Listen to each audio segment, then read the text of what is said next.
Treadmill test, इस test के बारे में आपने जरूर सुना है।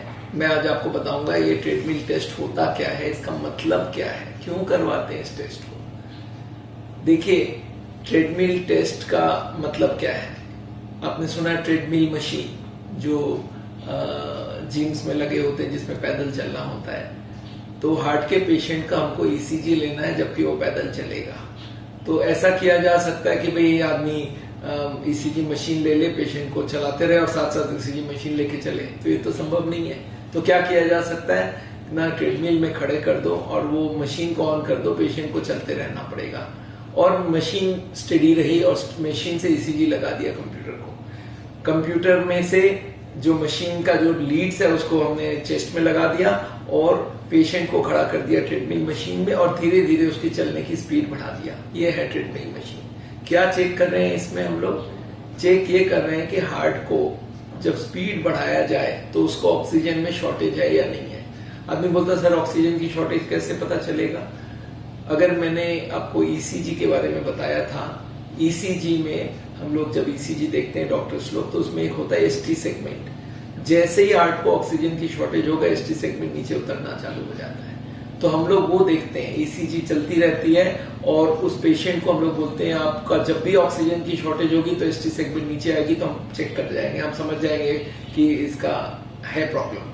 तो ट्रेडमिल मशीन में हम लोग क्या करते हैं, ईसीजी देखते रहते हैं, डॉक्टर या टेक्नीशियन जो भी इंचार्ज है, और पेशेंट की चलने की स्पीड बढ़ाते हैं। पहले बहुत स्लो चलाते हैं 3 मिनट, फिर थोड़ा स्पीड में चलाते हैं 3 मिनट, फिर और स्पीड बढ़ाते हैं। क्या एम है कि हार्ट की स्पीड बढ़े।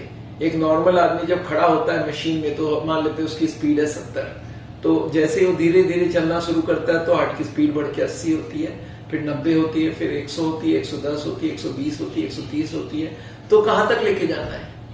याद रखिएगा, ट्रेडमिल में एक हम लोग बोलते हैं टारगेट, कितना हमारा टारगेट होता है। टारगेट को हम लोग बोलते हैं 220 माइनस एज, मतलब 40 साल अगर उम्र है कोई का तो 220 से 40 निकाल दिए 180 तक लेके जाना है। कोई 50 साल का है तो 220 से 50 निकाल दीजिए 170 हार्ट रेट लेके जाना है। तो आदमी का हार्ट रेट 70 है, ट्रेडमिल में खड़ा किया, धीरे धीरे उसकी स्पीड बढ़ाई, बढ़ा के हार्ट की स्पीड बढ़ती गई, ईसीजी लेते गए और ईसीजी में देखा ऑक्सीजन की कमी हो रही है नहीं हो रही है। जहां एसटी सेगमेंट नीचे उतरने लगा तो मशीन को रोक दिया जाता, बोला आपकी ट्रेडमिल पॉजिटिव है, आपको हार्ट के पास पूरा ऑक्सीजन नहीं है। कितना ऑक्सीजन चाहिए हार्ट को, कितना ब्लड चाहिए हार्ट को? हार्ट की जरूरत है 10% ब्लड सप्लाई। 100 की सप्लाई है ट्यूब में, हार्ट की कोरोनरी आर्टरीज है उसके अंदर 100 की सप्लाई है। हार्ट की जरूरत है 10%, 20%, 30%, 3 स्टेज में। पहला जब आदमी खड़ा रहे तो उसको 10% चाहिए, थोड़ा स्पीड बढ़ाए तो उसको 20% चाहिए और दौड़ने लगे तो 30% चाहिए। तो ट्रेडमिल में ये तो करवा रहे हैं हम लोग कि उसके पास 10% है कि नहीं, 20% है कि नहीं, 30% है कि नहीं। और अगर वो आदमी दौड़ने लगे और ईसीजी में कोई चेंज नहीं है, इसका मतलब क्या 30% ब्लड सप्लाई है, उसको दौड़ने में भी ऑक्सीजन की शॉर्टेज नहीं हो रही है, हार्ट को ईसीजी में कोई चेंज नहीं आ रही है, इसका मतलब है उसकी ब्लॉकेज 70 से कम है। अगर ईसीजी में चेंज आ जाए एकदम दौड़ते वक्त तो इसका मतलब है 70 से ज्यादा है, और चलने में ही दिक्कत आ जाए तो 80 से ज्यादा है, और अगर खड़े खड़े में थोड़ा सा चला और चालू हो गई तो 90 के आसपास है। तो ट्रेडमिल से हम लोग अंदाजा लगा सकते हैं कि उस आदमी के हार्ट का कितना शॉर्टेज है ब्लड की। अगर चलने में पहला 1-2 मिनट में गड़बड़ आ जाए तो समझ जाइए फिर ब्लॉकेज 90 के आसपास है। थोड़ा 3-4 मिनट चल ले तो ब्लॉकेज 60-70-80 के आसपास होगा, और दौड़ने में कमी आए तो 70 के आसपास होगा, और दौड़ के क्लियर कर जाए कुछ भी नहीं आ रहा है तो इसका मतलब है, और टारगेट पहुंच गया 220 माइनस हार्ट रेट तक हार्ट की स्पीड ले गए और ऑक्सीजन की कमी नहीं है, इसका मतलब 30% हार्ट को जितनी जरूरत है उसके पास है।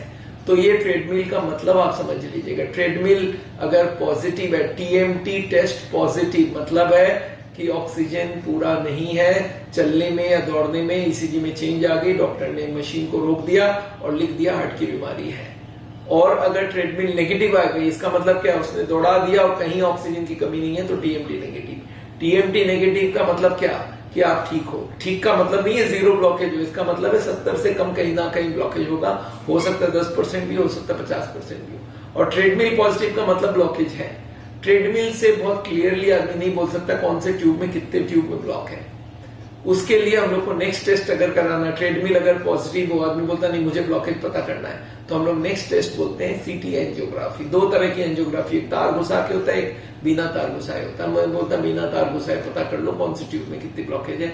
तो अगर ट्रेडमिल पॉजिटिव है तो आपको सीटी एंजियोग्राफी की तरफ जानी है। अगर एंजियोग्राफी करा लिया तार वाली तो फिर हॉस्पिटल वाले एडमिट करके फिर छोड़ेंगे नहीं आपको, क्योंकि ट्रेडमिल पॉजिटिव है तो 70, 80, 90 ब्लॉकेज तो होगी और वो लोग ऑपरेशन के लिए आपको जबरदस्ती करेंगे। तो अगर आपका ट्रेडमिल पॉजिटिव है, मान जाइए कि ब्लॉकेज 70, 80, 90 के ऊपर होगी कहीं ना कहीं। अब आपको आगे बीमारी को ठीक करना है, ब्लॉकेज को रिवर्स करना है, तो आप हमारे पास आइए। हम सावल में हार्ट के पेशेंट्स को यही तो ट्रीट कराते हैं कि ब्लॉकेज बढ़ गई है तो उसको कम कर दिया जाए, हार्ट अटैक होने मत दो, और अगर ब्लॉकेज कम हो जाए तो हार्ट अटैक कभी नहीं होगा। तो एनीवे ट्रेडमिल के बारे में आपको मेरे ख्याल से हमने बहुत क्लियरली समझाया है। ट्रेडमिल टेस्ट तब किया जाता है तो हम लोग सस्पेक्ट करते हैं कि इनकी ब्लॉकेज है, और 70 से ऊपर होगी तभी जाके ट्रेडमिल में गड़बड़ पता चलेगा। अगर कोई की 10, 20, 30, 40, 50 ब्लॉकेज है तो ट्रेडमिल में कुछ भी नहीं आएगा और मरीज सोचेगा मैं ठीक हूं। तो ट्रेडमिल पूरी टेस्ट नहीं है, आपको सीटी स्कैन इसके बाद कराना पड़ेगा अगर आपको क्लियर व्यू चाहिए तो एनीवे हमारी वीडियो को आप जरूर लाइक करिए, जरूर इसको सब्सक्राइब करिए कि आपको हम हर वक्त कुछ नया बात बता पाए। हार्ट के बारे में जितनी इंफॉर्मेशन है हम आपको जो देंगे वो बहुत सिंपल एक्सप्लेनेशन होगा, इसको आप जरूर फॉलो करिए। Thank you so much.